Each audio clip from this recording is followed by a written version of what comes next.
Good day, everyone. My name is Rebecca Ray. I'm a senior academic researcher at the Boston University's Global Development Policy Center. Our mission is to advance policy-relevant research on financial stability, environmental sustainability, and human well-being around the world. Welcome to today's GDP Center's Global China Initiative Research Colloquium.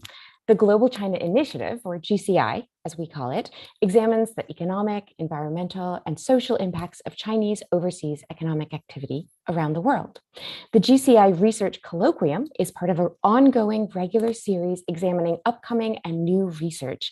And before we get started on today's colloquium, I want to highlight a few upcoming events that I think this group will be interested in. Tomorrow, 1 hour after this event, 10 a.m. Boston time, we have a book talk with Isabella Weber, Assistant Professor of Economics at my alma mater, University of Massachusetts at Amherst, on her new book, How China Escaped Shock Therapy, looking at the market reform debate within China in the post-Mao era. And 1 week later, next Thursday at this same time, we will have a GCI colloquium focused on updating our China to Africa to Loans database, which is an annual database that we update looking at Chinese policy bank and commercial bank loans across Africa. These are upcoming events. If you can't make them, or if this is your first GCI colloquium and you want to look at what events you may have missed in the past, come on down to our YouTube channel. You can find the link at the bottom of our website, bu.edu/GDP.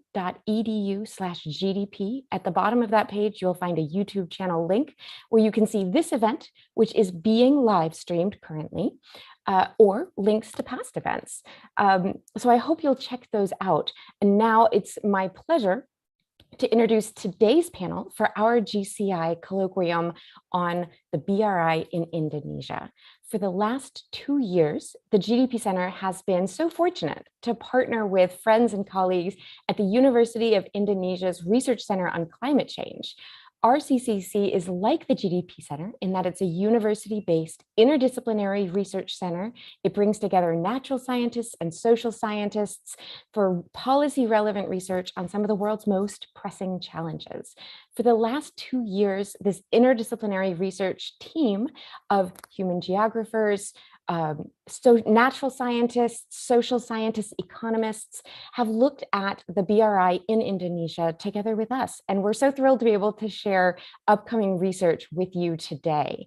To give you an idea of the format of this event, like all of our GCI colloquia, we'll have about a half an hour for the researchers to present their work, and then we always have such a rich discussion that follows afterwards. So please jump in with a question if you have one. There's a Q&A button at the bottom right-hand corner of your Zoom screen. Go ahead and add any questions you might have in that Q&A screen that you'll get if you click on that Q&A button. And if you have a question, please introduce yourself also so that we have a richer discussion and know who we're talking with. Give your name and your affiliation if you have it. Now, I'd like to turn it over to this illustrious panel that we're joined with. Masita Manessa will be giving the research presentation. She is a geospatial analyst and remote sensing expert with a PhD in engineering. We're also joined by Dwi Amalia, who's an economist, Alberto Pramano, who's a human geographer, and Mogram Idawa, who's a natural scientist.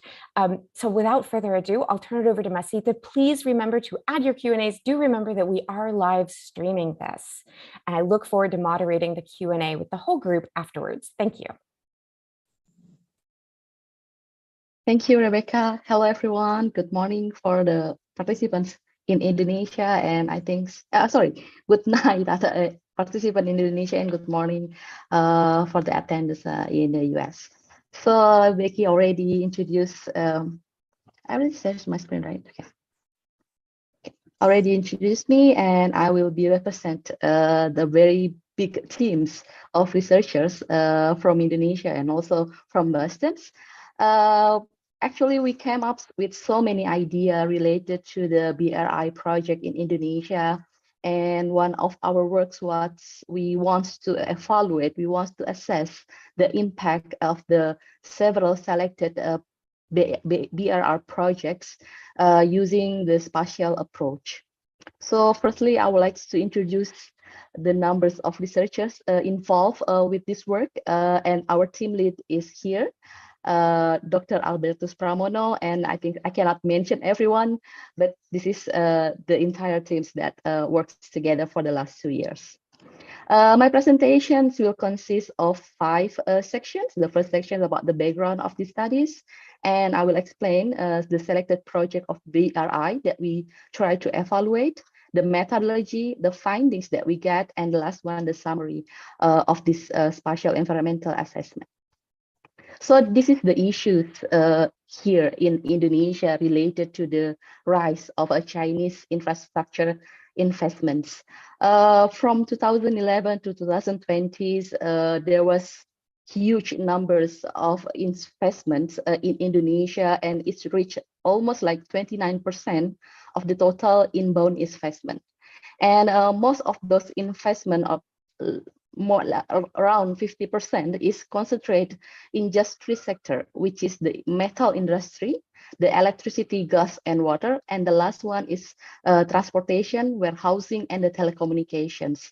If we see the sector that the Chinese investment are very enthusiastic with things that the impact on the environment and the social profile for the local people will be very massive and give a very significant impact, not only for the local, but also for the national levels. So that's why we try to explore more related to these topics.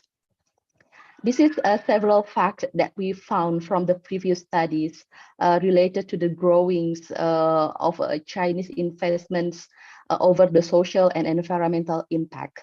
So the Theo research in 2019 highlighted the emerging from the chain of effect of infrastructure development projects. However, the last studies, mostly they just focusing on one single theme. So I think we think that will be more interesting if we like to see in more robust and more numbers of themes that been invested by the Chinese investment. So we also find several studies that already try to evaluate the BRI development project and find that numbers of high tolls for the environment impact created by those projects. And the last one, Huge and Nguyen in 2020 also found that the impact is not specifically for the environment, but also for the biodiversities in the surrounding area of the projects. So that's why, that's why we try to see the BRR project in more numbers of topics, not only one topics like railway only or just the coal-fired power plant investment only, but we try to list up the big investment in Indonesia. So based on our list of investment, we try to sort out, because so many investment, Chinese investment in Indonesia, and we specifically choose several projects that have a very high numbers of investment, and also we already see the initial negative impact before we already do the evaluation. We already heard numbers of impact on this selected project. So we selected 40 projects that can be clustered for the road and railway project, the coal-fired project, the hydropower plants project, and the last one, this is the industrial complex. And if you can see in here, our selected site is totally represent all the area in Indonesia. In each island, we also select the project that represent all other area also in Indonesia, so not focusing in one specific area. So we observe the environmental parameter based on this 5 parameters. The first one is the vegetation and carbons content using the remote sensing data and the thematic spatial data. And we also use the thematic maps for the Indonesian land cover to identify the primary forest area. We also map the biodiversity of the selected several threatened species in the ecosystems. So that's why we have numbers of biologists in our teams, and the biologist teams works very hard to try to develop a good methodology to measure the impact for the biodiversity. And the last one, we also, the fourth one is the air pollutions. We're using the remote sensing data of Sentinel-5, which measure the NO2 columns concentrations. And the last one, but this is not the spatial data, the social data, but we think is very interesting to be evaluated, which is the indigenous community. We try to see the impact of the projects. If there's a very close community of indigenous people in surrounding project area that gonna be place and negative impacts to the society of the indigenous people.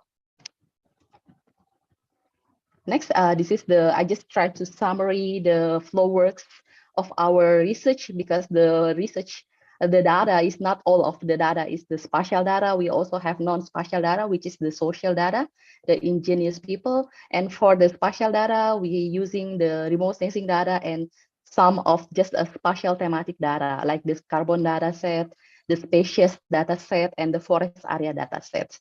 From this data set, we extract 5 information, including the air pollution, time series of vegetation loss, terrestrial carbon, species density, and the distance from the primary forest. Then we do the comparative environmental assessment. Based on this result, we assess the value with the condition of the indigenous community in each BRI project, selected project. So we can go first directly to the result. So this is the result of the vegetation index time series.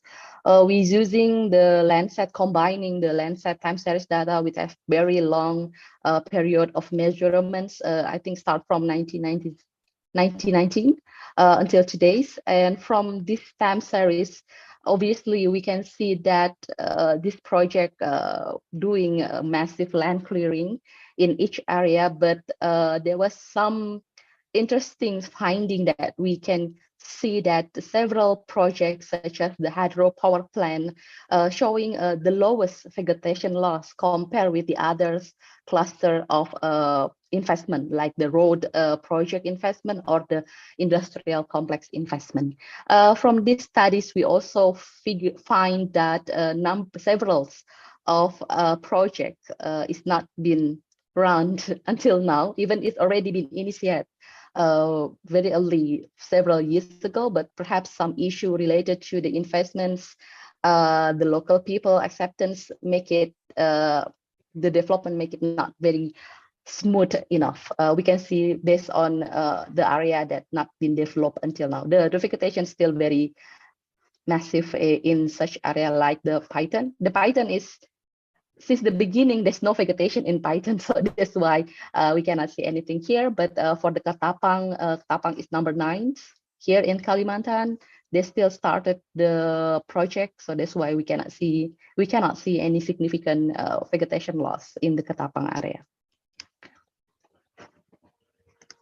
Next, we try to compare between the mean carbon density and the change in the NDVL value. For sure, if the vegetation is lost, the soil being excavated, the terrestrial carbon loss is also gonna be decline related to that project. So in here we can see that the OB play a very large carbon loss for the project's development, because the OB before is very dense in vegetations, and the industrial area being developed, they are totally affecting the condition of the carbons and also the vegetation cover. Okay, and the second one is the finding for the air pollutions. For the air pollution, actually, we find a very interesting findings for one small project, which is the Python area. In here, this is the Python number 4.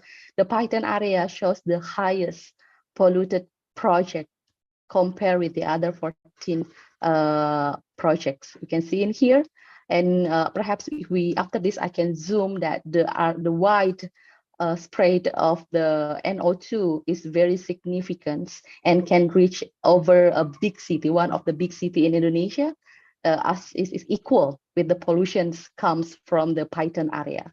And for the other project like the dams is not, or the hydropower plant doesn't play a very significant, of course, to the air pollution, but the air pollution just affecting the project like the coal fire plant or the industrial complex. And the most polluted industrial projects based on our evaluation is the Morowali industrial area here in Sulawesi, because it's very massive and very well developed already compared with the others industrial area that we evaluate.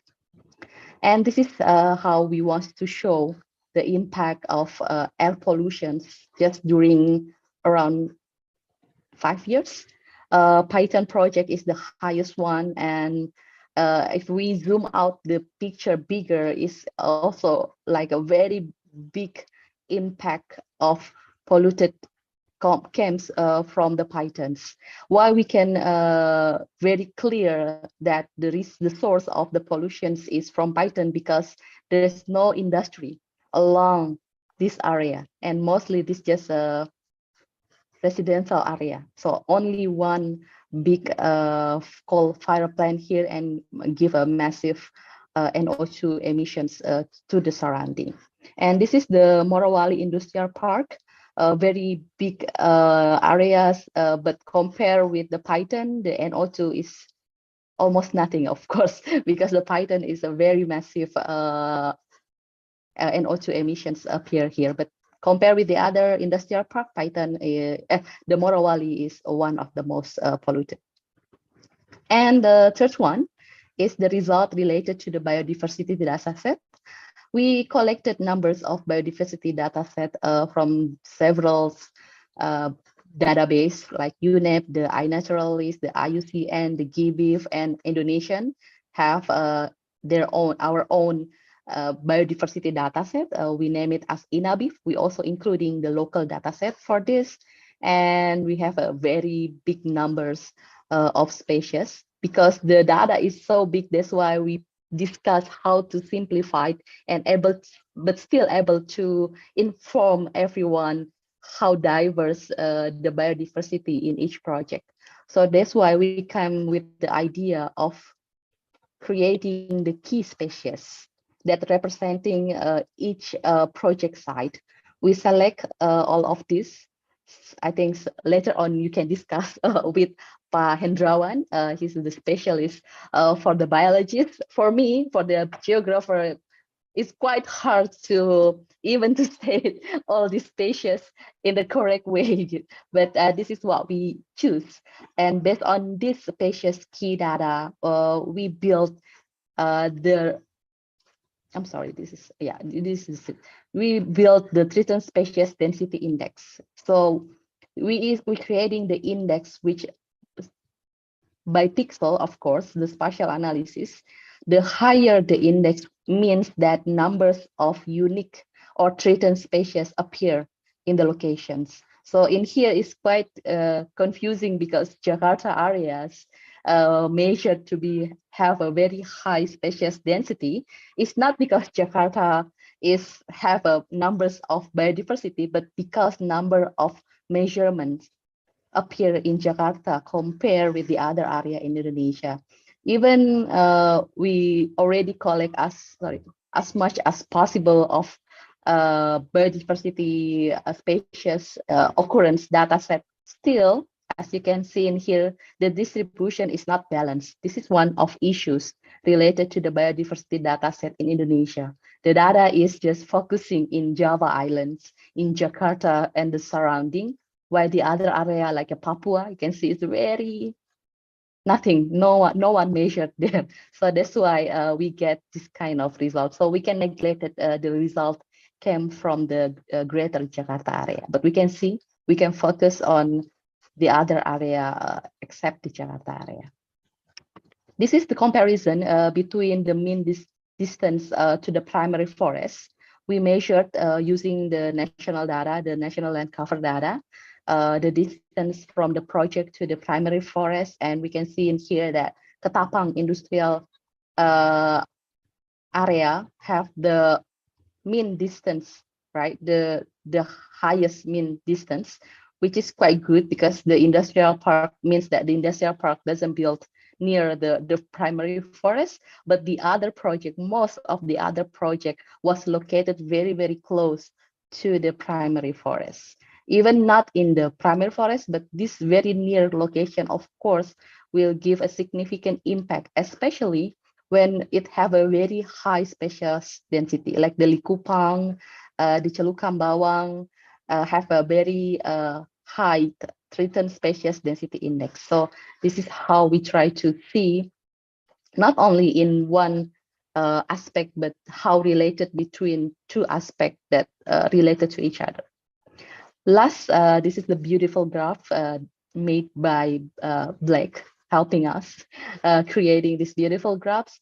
So this is the comparative environmental assessment based on the 5 parameters of spatial environmental data. We measured the impact, which parameter actually contribute the height in each side here. And as we can see in here that I think the most unique data is the around the industrial complex, because in the industrial complex, most of it have a very close to the forest, have a very species density also high. The vegetation loss also very significant, and the carbon content is also very significantly high. So that's why we should pay more attention related to the industrial complex rather than the other project. If we can see in here, the industrial project have a more unique. In here, perhaps you see that this is an industrial but very low. This is very low because it's not yet been started, right? It's not been start to develop. That's why it have a very low value in each parameters. So after we got this, we try to compare it with the data of indigenous community. Not all of the project site have the indigenous community, like the Jakarta-Bandung Railway or Mulut Tambang or Python. And these two dams is not yet developed. So that's why we not analyze the Ragnamo Dam and Kolhuat Dam. But we can see in here several of the project like the Samarinda, very close to the Dayak community. The Mbai Lambo is very close to the Rendun, Dora, and Labo Lewa communities. And in the Mbai Lambo, we already find an affections between the projects, in the projects with the local indigenous community. And this is more numbers of indigenous community find we can see in the other project. So in here, like the Batang Toru, the Kayan is the Dayak community live inside the Kayan River project, and gonna be numbers of issue I think is gonna be comes in the near future. Currently, the Kayan River site not yet massive development is not yet started. So now many issues already appear, but in the near future, I think it's very possible we see numbers of news related to the conflicts between the local indigenous people and the development of the project. And the Katapang still in Kalimantan, and the Morowali have Baho, Mo Tefe communities, and this community already claims that the Morowali Industrial Park significantly affect their life living, like the air pollutions, the water pollutions. Numbers of women in these indigenous communities have been claimed that they have skin issues comes from the waters that have tilings and the pollutions, of course. And the Obi have the local people of Obi, and the last one, this is the cement project in Papua. They have also the local communities. So yeah, this local community is live very close to the project, and we should put clear issues how how we can minimize the negative impact to the indigenous people community related to ongoing project or the project that already been finished and already been processed. So this is just more detail. From the 14th cluster, only 11 site or 11 projects have the indigenous people living near there. And the most affected group was the mining, around the mining concessions, like the Ketapang district, the Morowali district, or the Obi Islands. While in the West Kalimantan, the bauxite concessions that supplied to the industrial complex totally located near the indigenous Dayak peoples. So the last one, this is the finding. Yeah, I'm sorry. Yeah. Sorry. Yeah. So this is the finding for the 4 clusters, the road and railway. So I can make it next. So this is what we find related to Jakarta-Bandung high-speed railway. The Jakarta-Bandung high-speed railway is a very media darling, if we say that. The news is like almost every day is coming to our locals, in our local TV stations. Why? Because so many people is criticized on the transparency decision and in the making process of the project. Another issues that totally I think give a very bad negative impact to Indonesia was the change in the investment scheme. In the initial project, this project was set to be a B2B investment, but because of the pandemic, then the Indonesian government stepped in because the investor said that they doesn't have the money, but everything already started, so that's why Indonesian government cannot stop it, and we spend our own money to build this project. So that's why this project become very risk, I think, in the related. If it's a failed, number of loss can be happen to Indonesian government. And the second one is the Samarinda Balikpapan toll road. Yeah, I think related to the spatial assessment, I think now not very significant impact, but the issue related to Balikpapan Samarinda road, that this toll road will increasing the access to the remote region and increasing also the possibility of illegal logging or poaching and the access. So that's why the Samarinda Balikpapan road in the development doesn't give a significant impact to the environment, but after that, it will be gonna be questions, right?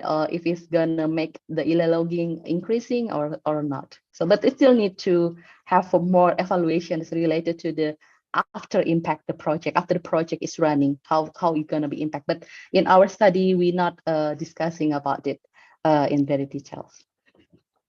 The second cluster is the coal-fired power plant.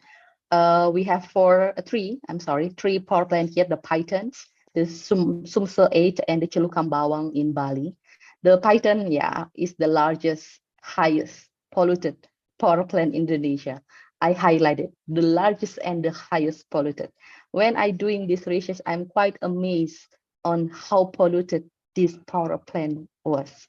However, this power plant is the primary source of electricity in Java and Bali Island, which means I contribute to this pollution, right? Because the electricity in my house was supplied. I think it's also supplied from the Python, and I'm quite sad to see that this power plant, the emitted is like almost as big as one of big city, which is Bandung. The Bandung city pollutions of NO2 is less than the Python. Like if we compare like one coal fire with a city, the comparison is like that. So very, very massive polluted pollution comes from the Python. The Sumsel 8 actually doesn't have any significance in here because we figure out that it's still under construction. So I think further perhaps in 3 or 4 years later, we can see how the impact of Sumsel 8. But the Sumsel 8 actually is needed. This power plant is needed because the area needs a supply of electricity. So that's why I think it's okay for the Sumsel, but we need to evaluate more. And the last one is the Celukang Bawang. I think Celukang Bawang is to support the Python, because the Python, if the Python something happened to Python, Java and Bali Island gonna be no electricity at all. So that's why Bali is making another power plant to just like a backup. But the issue was the pollutions came from the Celukang Bawang, the water pollution and the air pollutions is creating the color bleachings around the surrounding, because this was a beautiful coral reef just in the front of the Celukang Bawang power plant. So this was the issues of the threatened species can appear to the Celukang Bawang. And the last one, actually, this is what we want to do in the beginning. We really want to able to map the source for the coal mining, because if we say about the coal-fired power plant, it's not only about the power plant, it's also about the source of the coal, where all this coal-fired plant got the supply of the coal minings. We really hope that in the near future, we can do the project or the research specified just to identify the totally see the supply and also the production of the coal power plant and how the environmental impacts comes there. The last one, the hydropower. This is everyone in Indonesia very happy with the hydropower. Perhaps me also, because like it's gonna help reducing the air pollution comes from the coal fire. However, we find that this renewable energy is not as beautiful as it's heard, right? We heard it's very beautiful, but actually it's also threatening the environments, like in the Nusa Tenggara dams, as I already explained in the beginning, that numbers of social unrest and evictions comes related to the construction of Lambo and Korhua dams. In the Batang Toru is very famous with the Tapanuli orangutan populations. And we also find that this power plant, the Batang Toru hydropower plant, is unnecessary, since the area already have the surplus in the electricity supply. You build something, this is very rich in the biodiversity, but actually what you build is perhaps not very important, not the very crucial the electricity needs there in Batang Toru. And the last one, this is the biggest, I think, the biggest hydropower plant in Indonesia, still undergoing, not yet finished. Numbers of issues comes from the Kayan hydropower. The first issue is that the area is overlapped with the controlled forest and the indigenous territory. And there will be 2 indigenous territory, the Dayak Kenya people village that will be submerged when the project will be developed. And also, of course, the dam will bring a negative impact to the natural habitat, because they stop the water in several sections, right? To the natural habitats, and also affecting the water quality. The local aquatic and terrestrial biodiversity also will be affected by the development of Kayan River. Kayan River is very, very big, massive hydropower plant that will be built in Indonesia, the biggest based on our source. So the last one, this is the impact of the industrial complex. I think the industrial complex is hard to find a positive way to the environment related to the industrial complex project. It's very polluted. It polluted the air. It polluted the water. It have a very massive land clearings. The social aspects is also very, I think, very harsh. Because the local people, many foreigner people comes to the area when the local people being treated, of course. So based on our observation from the 6 industrial park or the area, we find that not every planet industrial park already in the operational stage. 2 area, which is the Tanah Kuning and the Katapang, is still in the early development stage. So I think it's going to be interesting if from now, from the very early beginning, we start to evaluate the earliest conditions of the environment there. And by time we try to evaluate further on how is the impact of the development. So this is the last one. The Likupang also already in the operational stage. Likupang is a very pretty area in the Sulawesi, which is rich of biodiversity and carbon. And the mangrove and the coastal ecosystem, the coral reef ecosystem, also very beautiful in the Likupang. The cement project, of course, in the news, we can see that the project of the cement there in Papua have disturbed the water balance. The local community already complaining related to the loss of the water that needed as a daily need. And also the land erosions comes in the locations, the air and noise pollutions, and of course the biodiversity loss. And the Morowali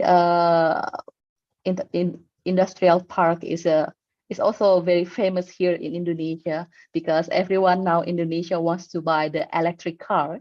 But we think that after we buy the electric car, we help the environment, but people should understand that those nickel battery give a very bad impact in the development in the in Morowali. So in the Morowali, our president, this is national project, because Indonesia wants to go greener with the electric vehicles, but destroy the environment there in the Morowali. They build the coal fire plant, of course they need the supply, right?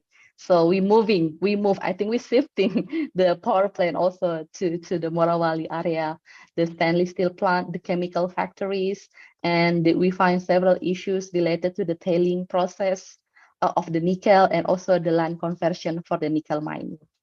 And the last one is the Obi. Obi have the similar conditions with the Morowali. This is the nickel smelter for the electric vehicle, of course, and the issue also the same. The tailing, the agriculture land conversion, and the polluted air and water. So I should put water here. So the last one, this is the summary of our findings. We summary it into 4 specific aspects. The first one, we figure out that the biodiversity hotspot in Indonesia is very rich, diverse, not only in the species or the flora and fauna, but also in the cultures. And the second one is the investment rate. So the investment gives loss to the traditional livelihoods and the ecological service, and also the cost of remediation sometimes is more than the investment come. I think the loss is more than what money comes to Indonesia. And the third one is about the renewable energy. We think that after shifting from the very bad energy like coal mining to the hydropower, then the environmental and social impact will be zero. I think no, the renewable energy still give a negative impact to the environment, but shifting, I think just change it, the different idea from the air pollutions to the social impact. So it's just the same issues coming related to the energy in any form, I think, right? In the renewable forms or in the not in renewable forms. And the last one related to the regulations review, I think as I can say, I saw that numbers of issues related to the regulation in Indonesia. So in the future, those regulations need a better alignment between the regional and the national policy. So sometimes the policy in the local is quite different with the policy comes from the national. So make the project sometimes stuck or make a confuse related to which law that should be followed, the regional law or the national law to related to the project. So that's all my presentations. Thank you. I have my entire teams, I guess, here already coming. So everyone will help me to answer. I just represent them today. Thank you. Goes to you, Becky. Thank you so much, Masita. As a reminder to all of our attendees, please feel free to join in our Q&A discussion. At the bottom right-hand corner of your Zoom window, you should see a button that says Q&A. I already see that at least one attendee has their hand up, but the best way to ask a question in this context is to just write your question in the Q&A window. And when you do so, please introduce yourself. Tell us your name and your institutional affiliation if you have one. We're already having questions come in, and I'd like to try to cluster them by theme and open them up to the whole group when I do so. So we've already gotten several questions have arisen about policy, national, regional, international. And so I'd like to turn these questions over to the whole group. I'll present you with, I think, 3 of them and ask you to comment on those. First, from Tarella Moses, our GDP-centered Global China Initiative data analyst, there's a question of whether you looked into whether these projects had international environmental protections coming from Chinese guidance for their overseas investment, or was it limited simply to national policy in Indonesia, or even subnational, regional protections, as Masita said at the end there. Another question has arisen about the omnibus policy in Indonesia that may change the policy landscape within Indonesia. And I know your recent Discover Sustainability article, which there's a link to in the chat, covers some of this, and I wonder if the team would be willing to comment on any of that, what the appropriate regulatory and a reaction is to such a wide variety of impacts across sectors, across regions, across urban communities, health impacts, as well as indigenous communities, health and livelihood impacts. And then finally, we have a question from a guest, Clara Wescombe, on China's changing policy about outbound investment. China's path to net zero, to carbon peaking in 2030 and net zero in 2060, and their commitments to scaling back and eliminating coal-fired power plant investment overseas. I would love to hear from you all where you think that will take things. Clara asks, what do you think? Does the Chinese announcement of not financing coal projects overseas anymore affect these investments in Indonesia?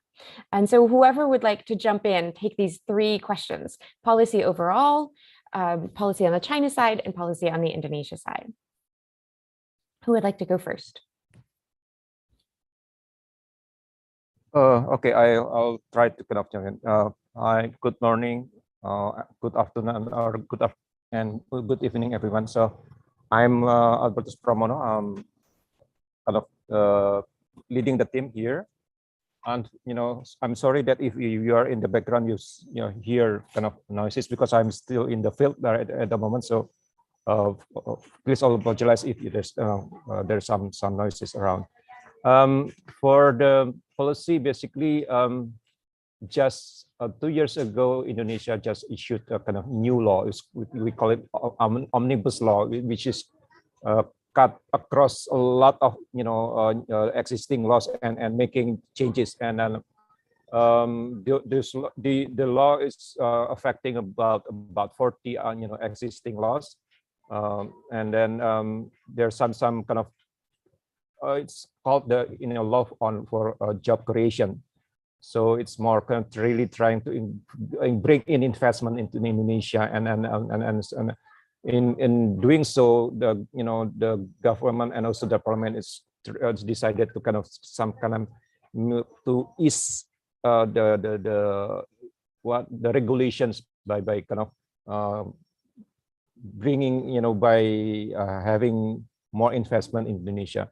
Unfortunately, in the process, there also kind of some kind of lenience in terms of the environmental and social measures. So that's something that we can see. So in terms of the Chinese, I know that for BRI there is some initiative on how to make it greener, and also there's kind of some a lot of pressures, and then Chinese is somewhat is already kind of taking social and environmental safeguards standards into consideration. But while we looking at what happened in Indonesia, so it used to be, you know, kind of tougher, but now somewhat it's kind of it's more lenient. So hopefully it's not you know, we can kind of improve how, you know, in the future how to make it. In terms of how the coal energy, at least for Morawali, the investor there, you know, is already having commitments to build a solar power plant in the future. But of course, you know, they cannot just shut down the decommission the power plants immediately. So you have to kind of have a gradual shutdown. So that's something that probably, hopefully, that they're really you know, transforming into new renewable energy. You know, with you know, in Indonesia as kind of volcanic arc, basically, you know, ring of fire. Geothermal would be, you know, very you know, something that we, you know, we need to really into consideration in areas like Sumatra, Java, Sulawesi, and Kalimantan would be difficult because it's the volcano there are not, you know, very common. So and for the indigenous peoples issues, for at these states, we only do kind of secondary, you know, based our own secondary data. We didn't go directly to the, you know, to meet the communities because of the COVID situation we have. When we started, it's just the restriction, you know, restriction on transportation, on our mobility is really still very high. So just recently we had kind of lenience in terms, like myself now, after 2 years already going to the field. So you know, we are hoping that in the future we can do really in-depth research on this, and then really having good information, because doing remotely so far we know exactly that we have, you know, a lot of limitations, like, you know, that Masita mentioned about the source of coal, the coal, where it's coming from. We need to, you know, figure out exactly where those coal come from. Mostly probably from Kalimantan, from Borneo, but, you know, still exactly where and how the communities there are really affected from that. That's all from me for now, Rebecca. So please, others probably, Masita can join in on the first.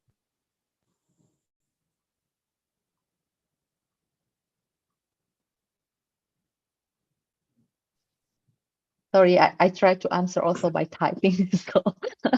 So I think I tried to answer the question from Bugeraint. There was an opportunity to map data on indirect impact from the development as the effect of access of previous remote forest on the new road. Yeah, I think yes. I think it should be taken in our next step to see the impact after, right? Before and after, because most of our project of the developed road, like the Balikpapan and also the railway, is not yet finished, or the Balikpapan is just like last year been finished. So the impact still need to be observed, like in the next 2 or 3 years later on, to see if there was a significant impact to the biodiversity, especially, right, to the remote forest. If the remote forest is rapidly decreased after the road been developed, right, we can do that. So it's gonna be our next topics to specify. I think we already agree that the next plan was specified the impact more focused in each site, because currently due to the pandemic, we just observe very widely using the secondary data. We cannot go directly to the field. I think several of us have a very good experience to that know the local conditions, but for the next step, I guess, yeah, we want to observe more. We need to talk more with the local people and heard what they get after the project been operational. I think that's my answer.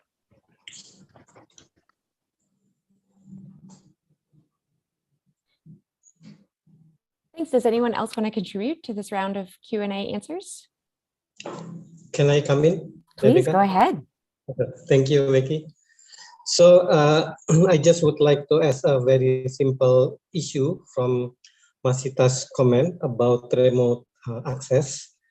That whereas in Asia, we have 25 critically endangered species put at risk by the BRI, that is studied by Sean Ng, 25 critically endangered species. In Indonesia, just from the 14 locations, we got already 5 endangered, not endangered, critically endangered species. So you can consider that additional to access to remote areas. We have to mitigate. We have to mitigate. And Indonesia have begun to talk about tunnel. This is when we do this, this will be huge slap because this will be working with public works, right? So many sectors we have to work together, including with the public works.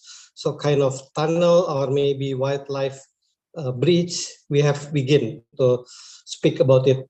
But above all, we face the challenge of, because the new regulations, the EIA, environmental impact assessment, is not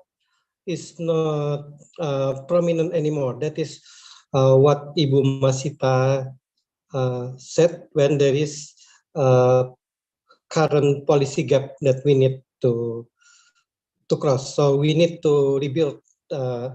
At least we have to begin rebuilding the EIA. Thank you, Becky, for the opportunity. Thank you, everyone. I have another round of questions to pose to the whole group. I think this might be our last round of questions, and unless more come into the Q&A window. And these questions are oriented about how you did the research and how you came up with your conclusions. Cecilia Hahn Springer, our GDP Center Assistant Director for the Global China Initiative, asks for more information about how air pollution was calculated and estimated, particularly it's particularly striking the potential health impacts of air pollution. I, as a viewer who's a social scientist, was particularly struck by that. And so I'd love it if you could talk a little more about that. You also mentioned at the end the conclusion that sometimes remediation costs may be so high as to partially or even entirely negate the economic value of the investments themselves. And in this, I'd like to bring in Dwi some to the conversation as the resident economist to talk some about that conclusion, about what you mean by that, because I don't think we have gotten into that side of the analysis as much yet today.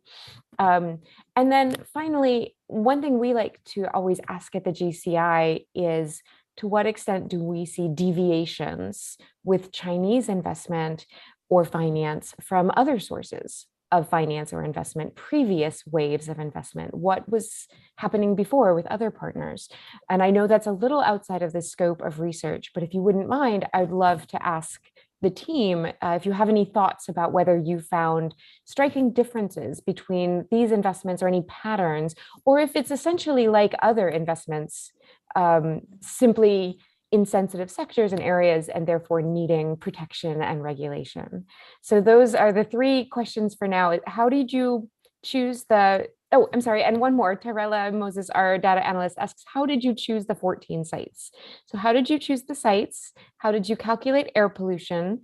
What do you mean by remediation costs potentially eating away at the economic benefit of the investment itself? And fourth, do you find that this is unusual compared to other sources of investment, or is it about the same and there's just a broad need for more active policy? Thank you. Thank you, Vicky. So I think it's my turn to answer. The first one related to the carbon densities. Why the hydropower plant shows higher. The carbon density we use in here is, there was two actually carbon, the CO2 and the terrestrial carbon. The high of carbon density is related to the terrestrial carbon. Why the hydropower plant shows the higher value? Because the hydropower plant was built in the more rich soil type. That's why when you excavate those rich soil type, then the carbon loss is gonna be higher. While the coal power plant mostly built not in a very rich soil type of carbon. That's why the coal power plant in our study doesn't show a high of carbon value. So this is the terrestrial carbon loss, which we mentioned as a carbon here. And the second one is related to the Python Unit 9. Yes, of course. It's quite difficult to separate between the third. Actually, there was 5 units there active right now. Even they say as a 9 unit, but actually we tested, we read the document and only 5 active. So that was one of the limitation of these studies. We cannot neglect the Python, because the Python is very significantly affect the environment. But for sure, the Python is not only Japan there, and not only China there. Japan also make an investment related to the Python, because yeah, people in Java and Bali relate to Python. Python is a very, no one, like, we cannot live without Python in Java, like I said before. That's why many people become very interested to the Python, invested in Python, because most of people in Indonesia live in Java and Indonesia, and we like to pay. Even the government increase the electricity bill, we pay. We will pay how much it is because we need it. So that's why I think the Python, I mean, we cannot exclude it. Even we understand that the Python is not only China, numbers of countries invested, but yeah, we assume that yeah, China also make a very big investment. So Python is one of the big investment China give in Indonesia based on our received list. So I think there's 2 questions I can answer. Oh, Hugo also asked, but I think later. I need to read first.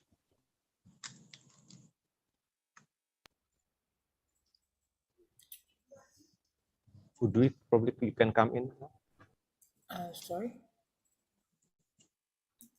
Becky, would you like to answer the question about explaining what Masita meant when she said that sometimes the remediation costs may be so high as to partially negate the economic benefit of investment? Yes, thank you, Becky, and thank you, everyone. I'd like to talk about this regulation first. So Indonesia, I think what really devastating about Indonesian policy is they are so incoherent. Every ministry has their own way to sort of mitigating the development and sustainability balance, but some reasons they're not talking for each other. So, most of the time there is this mismatch in the policy in Indonesia. And this has happened to the the idea of Pak Albertus Pramono talk about this new law, omnibus law. We have this new law. It was meant to create these job opportunities for people, and it meant to have this economic benefits to Indonesia. That is from the Ministry of Investment. But when we talk about this a huge setup for investment to come to Indonesia, the government somehow forget that every investment will come with certain consequences, and some of the consequences is for sure is the environmental impact of those investments. Now the Ministry of Environment and Forestry has this law, has this decrees about how to calculate the environmental loss. So, and I use this formula. They got this all sorts of formula to calculate the environmental loss. All sorts of environmental loss. There are 4 types of environmental loss. Each type have 9 items of environmental loss. So it's very complex. The calculation is quite complex, and this is the calculation for the case whenever the environmental losses is being in the front of the court. So they're being in front of the courts. So that's for the justice orientations. And when I calculate this cost with the assumption that this situation had already happened, I come up with this conclusion that there are more environmental impact losses that Indonesia needs to carry on, comparing with the investment, with the benefit from the investments. So it's quite devastating that the government of Indonesia sort of not remember to match these 2 policies into one governance arrangement, and the idea of pushing the investment without thinking that it's gonna have certain consequences, certain environmental impact. I think that's what we are really trying to do. We are trying to promote this idea that investment is what Indonesia needs, because one way or another we are still a developing country, and we really need those investment. But every investment comes with some offset of the environmental impact, and Indonesia also needs to take care of their environmental policies to match, to keep up with those investment policies. I think that's what we need to say. Thank you so much, Dre. That was a great thematic summary, actually, of the themes of the research, the importance of taking into account environmental and social protections that are necessary to make sure that the economic benefits really mean benefits for everyone when there are investment waves. With that, I'll bring this event to a close. I do want to remind all of our attendees that you can find this event and all of our events on our YouTube channel. We have 2 additional events coming up in just the next 8 days. You might want to check out, including tomorrow's book talk on how China escaped shock therapy, and next Thursday's introduction of the New Year's data on China loans to Africa. You can sign up for those events on our website. You can see previous events on our YouTube. You can find all of that at bu.edu/GDP. Thank you so much to everyone for joining us today. Thank you, Becky.